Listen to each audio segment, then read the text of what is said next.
What's up? Well, I am the one and only Matthew Jane Glasper singing. Number 4 in the world by Karate Illustrated.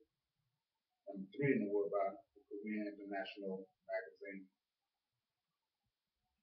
And what made it different was that the Korean rated me on being able to leave my area and still win. In other words, I could go to Texas, California. I was still guaranteed to win, come away with something. All the other top national fighters, they was top in their area. I was top outside. It didn't make a difference. I still would win. That's what made the difference with the Korean. So, what I just want to give to you, fists. There's a lot of things in martial art instructor that is still teaching. They don't even bother teaching anymore. One reason is that the type of student that we get right now, they're not as serious and they don't care as less. A lot of them, they feel all they should get is a belt. Every time they turn around, they want a promotion. But you can't fight. Your form sucks. You should not be getting a promotion. You should not be being promoted. So today's so-called black belt today, they make martial art look horrible because they can't fight, they can't work decent form. If you work in a form and you can't take out 5 men on the street with it, you got a piece of garbage to practice. That's gymnastics. You're in the wrong type of athletic sport. You need to go to gymnastics because if it don't work, and someone thinks you're tough and all that, and they try you out there on the street, you're going to look really, really bad and you're going to embarrass the martial art world. Because here you're supposed to be a 3rd or 4th degree black belt, and you're being whooped by a man on the street that don't know anything but whoop you. That's it. Now, 3 types of fists, and even I don't even see it being taught in school that I came through when I was a child. 3 types of fists. The first basic fist was taught. You regularly ball your fist up, you take your thumb, and you place it directly on the bottom to pull the fist as tight as possible. Most martial artists use this type of fist to break boards or mostly to break bricks. Now, there's 2 other fists that's not taught anymore. There's a fist called Shoreiru. It's known as the hard fist. You take your finger, watch closely. As they come down, see that? And you take it and you place that finger on top. And place the thumb, wrap the thumb around that finger. Notice that it sticks outwardly. That was a Goju-Ryu fist. It was known as the hard fist.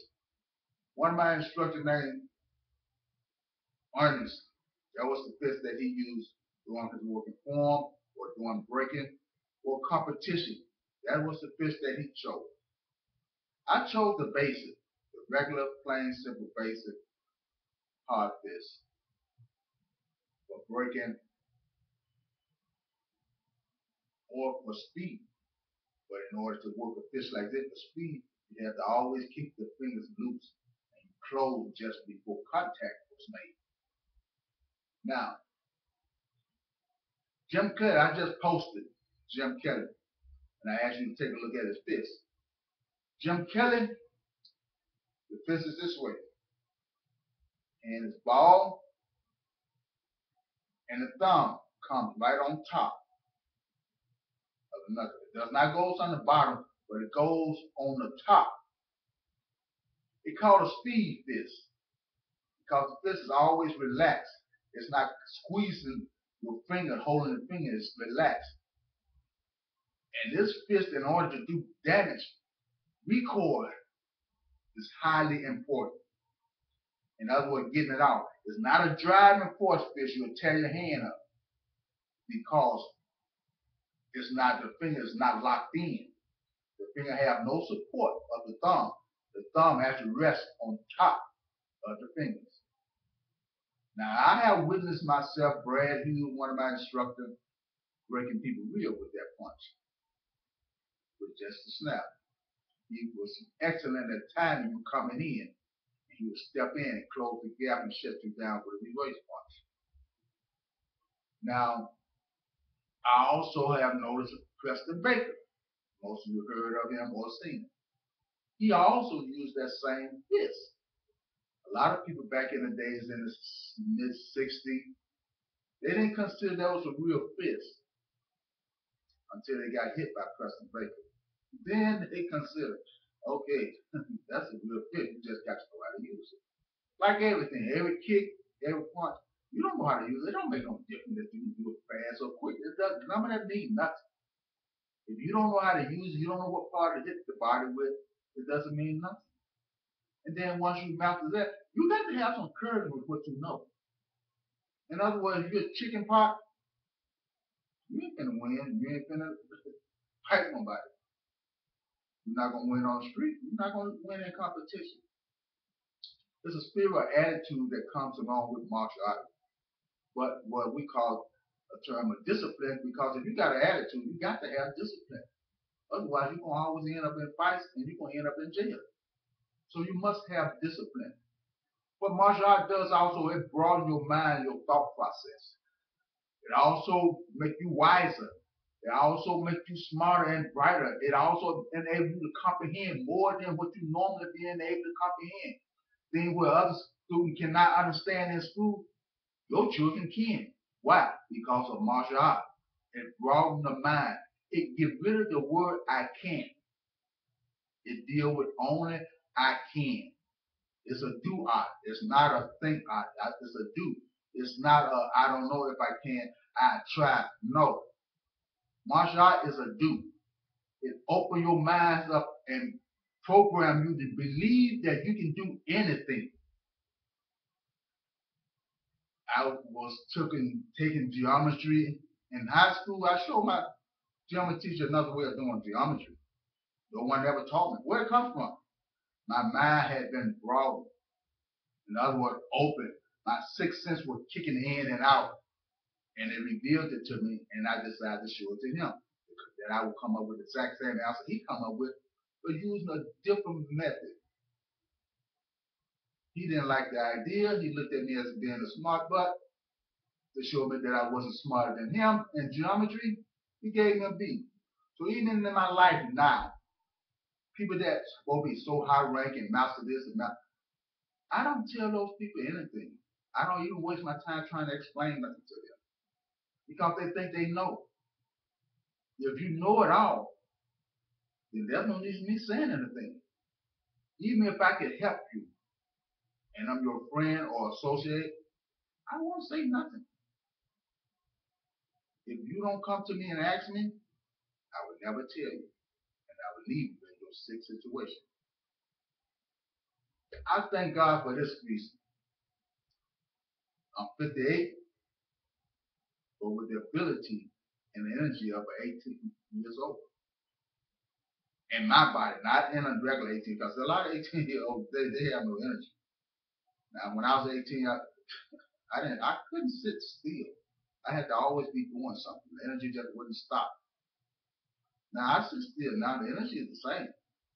I sit still now out of rightness, wisdom, and I learned patience. And because of I have patience, I don't rush to do anything. I know that my body has to rest. When I was 18, I didn't know my body's supposed to rest. I thought that I was supposed to keep going. No, it's supposed to rest. So I need to take off and on to take 72 hours off. And sometime a week. But I just want to share that with you. Learn the different business. Learn true martial artists. It'll make you smarter and it'll make you a better fighter. Learn something about history in the martial arts. It will broaden your mind and it will increase your confidence. If you don't know how to become a tough fighter, and since everything is begin here in your brain, I can simply tell you how.